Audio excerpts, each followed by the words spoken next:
All right, I have Kurt Pellegrino in the MMA Disputed Interview Lounge. How you doing, Kurt? Not bad. How are you? Good.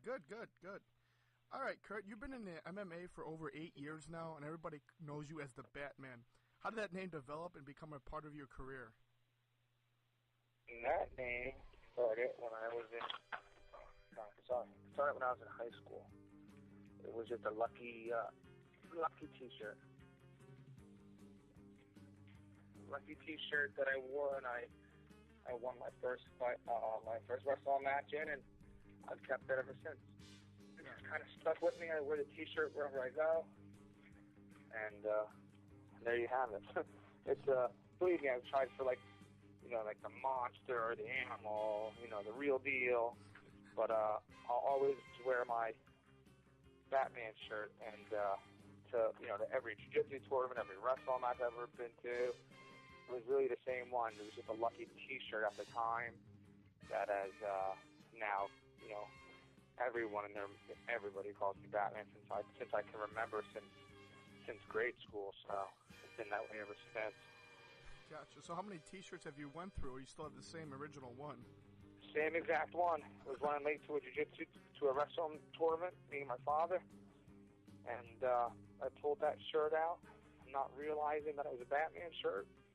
Realized that it was a little embarrassed, and I wore it anyway, turned it inside out, and I won.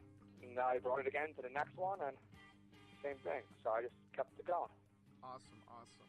Your last fight against Fabricio Camoes was in your hometown state. How did that feel, fighting in front of your friends and family in the crowd? It felt really good. I was very happy to be where I was at, especially in Newark. I was able to get back to my fans that have always followed me in, fighting in New Jersey, and so it was good to be there for them and do all that stuff. I was very excited, and I trained really hard for all my fights. Not just because I was in the UFC for this one, but it gave me a little bit more special incentive to train a little bit harder, and I'm glad I did. I'm glad that it was in New Jersey, and I'm glad that I was able to pull off a submission on a very game fighter, and very fortunate to be where I am in my career, and especially to fight in the UFC and to be in New Jersey, man. I was, I wanted that since my first fight. I want to fight in Jersey, and that was just a dream come true, and UFC made all my dreams come true. So I can't be happier. I'm just so happy that it was in New Jersey and it was for the UFC, and I got to do what I love to do, and that's compete in New Jersey. Yeah, so it was great. In regards to your training, you've worked with Ken Florian. How is Ken Florian in terms of a training partner?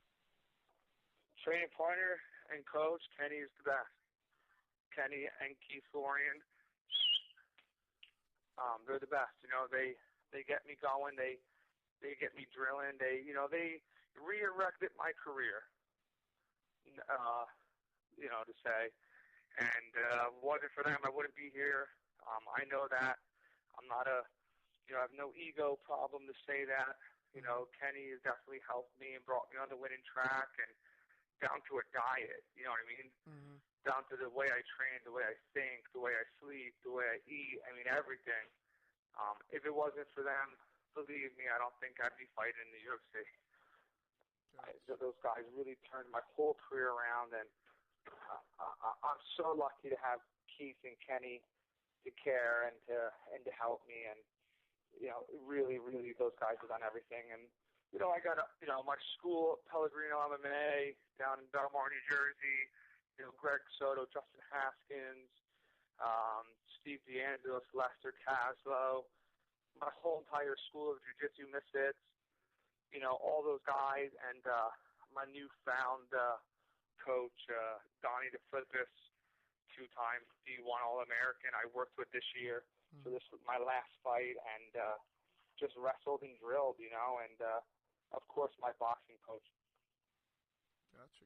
So, if it wasn't for all those guys playing such a huge part, I would not be here. But Kenny and, Keith, the class act people, Keith loves his brother. And I think he loves me too, because he his brother has had a fight for the title on the same card, and his brother's calling me and making sure I'm training right and making sure I'm eating right. And then his brother, a week later, is fighting in Gomi, and his brother's with me in Newark. You know what I mean? And Wow. Kenny's on an airplane driving to, he's on an airplane driving to Charlotte, North Carolina by himself. So, like I said, those guys are like brothers. I would step in front of a bus for them. Mm-hmm. And however they tell me to train, I train. That's what they say they love the most about me. If they tell me, hey, Kurt, if you jump off that bridge right now, you'll be so much better. I would jump off this freaking bridge, and they know it. So it's funny. I always say to them, do you guys just, like, tell me to do stuff?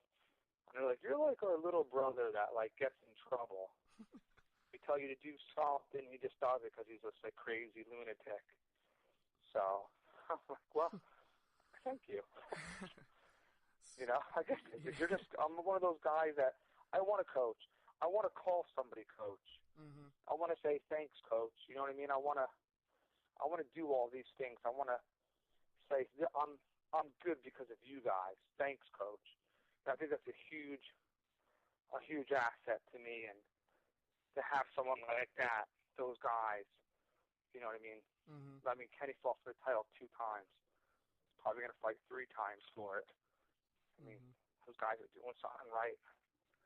You got to be part of a team. I have John Chainberg now because of Kenny. I have all these people because of Kenny, and I keep winning. I create my own bridges, and but these guys they're always there helping me. They're always there, making sure I'm on the right path. They don't have to be there for me, and they are. Gotcha. And I think that's a huge testament to those guys. I owe them everything.